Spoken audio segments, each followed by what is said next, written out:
khusus terkait masalah yang sekarang sedang hangat, yaitu terkait dengan masalah Rempang. Dengan masalah Rempang ini, kami telah menyiapkan satu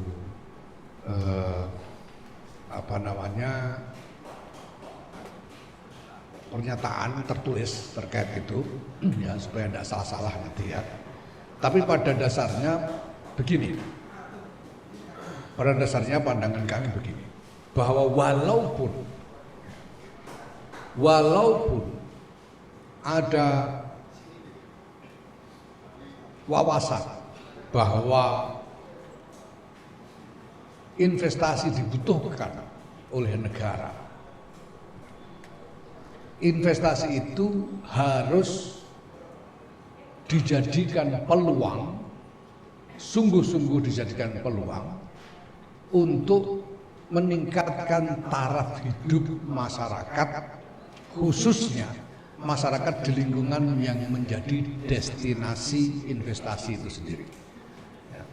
Seperti kasus Rempang ini kan urusannya ada investasi ditempatkan di sana dan kemudian timbul masalah dengan masyarakat di lingkungan setempat.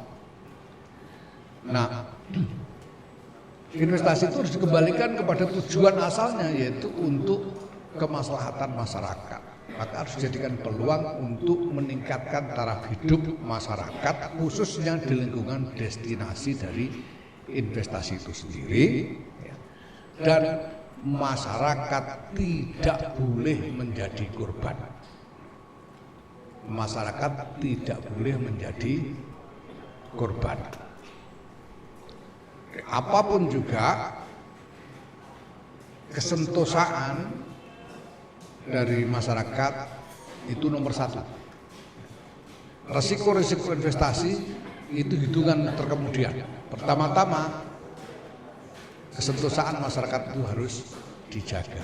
Tidak boleh masyarakat menjadi korban, karena itu berarti melenceng dari tujuan investasi itu sendiri. Nah, ketika sekarang terjadi masalah seperti di Rempang ini, ya, sebetulnya Nahdlatul Ulama saya kira sama dengan eksponen-eksponen sosial yang lain yang menjadi stakeholder masyarakat, seperti ormas-ormas yang lain juga, sebetulnya agak kagok karena terjadi mendadak, sementara kami tidak pernah diajak bicara, jadi tidak pernah dilibatkan dalam proses pembuatan kebijakan sejak awal, sehingga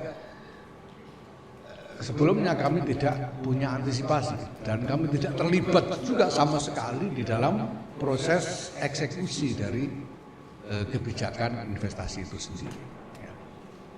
Nah, maka mungkin ya pada saat sekarang ini, pertama mungkin yang harus ditanya lebih dulu adalah pihak-pihak yang terlibat di dalam pembuatan kebijakan itu sendiri.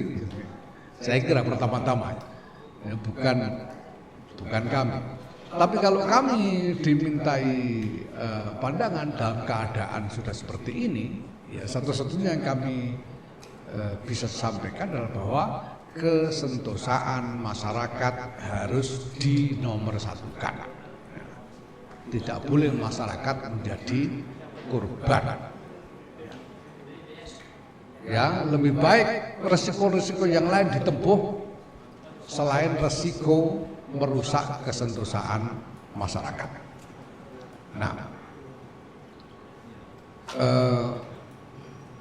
selanjutnya teman-teman sekalian yang saya hormati, terkait juga dengan dinamika sosial politik yang cenderung memanas, kami mengajak kepada seluruh masyarakat untuk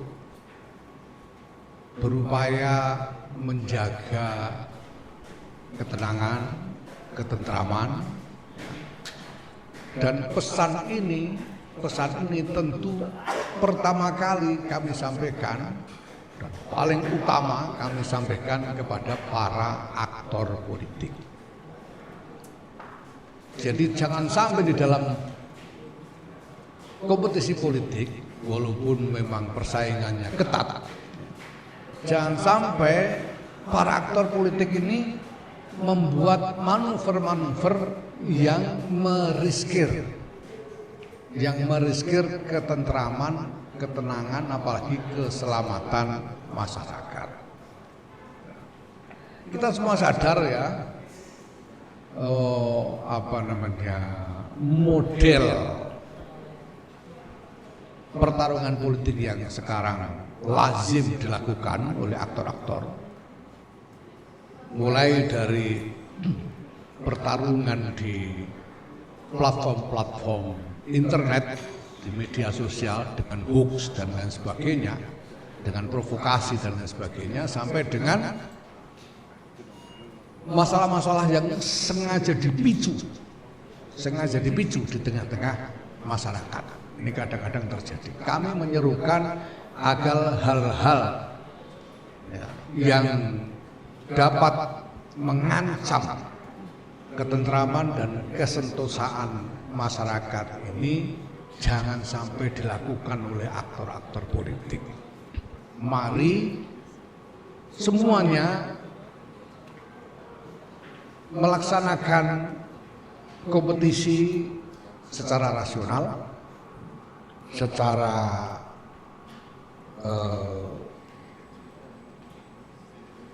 tenang, ya, dan peduli kepada ketentraman dan keselamatan masyarakat. Jangan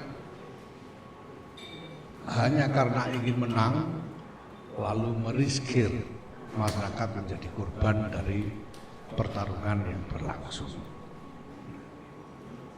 Nah, kepada masyarakat umum kami tentu saja mengajak juga supaya sudahlah, sebetulnya kita bisa merasakan kok, masyarakat itu bisa merasakan kalau ada yang ngajak rusak-rusakan itu bisa merasakan. Kalau ada politisi melakukan provokasi, masyarakat itu bukannya tidak punya hati, bukannya membuta tuli, masyarakat bisa merasakan. Mari kita jauhi saja segala ajakan yang tidak baik, ajakan yang tidak konstruktif yang dilakukan oleh para pemain politik ini. Keselamatan kita ini jauh lebih berharga, ketentraman masyarakat ini jauh lebih berharga. Kebijakan pemerintah itu kita boleh setuju, boleh tidak setuju, tapi yang paling utama adalah bahwa kita, keluarga kita, handai tolan kita harus tetap punya kesempatan untuk hidup dengan tentram dalam keadaan apapun. Itu yang paling penting.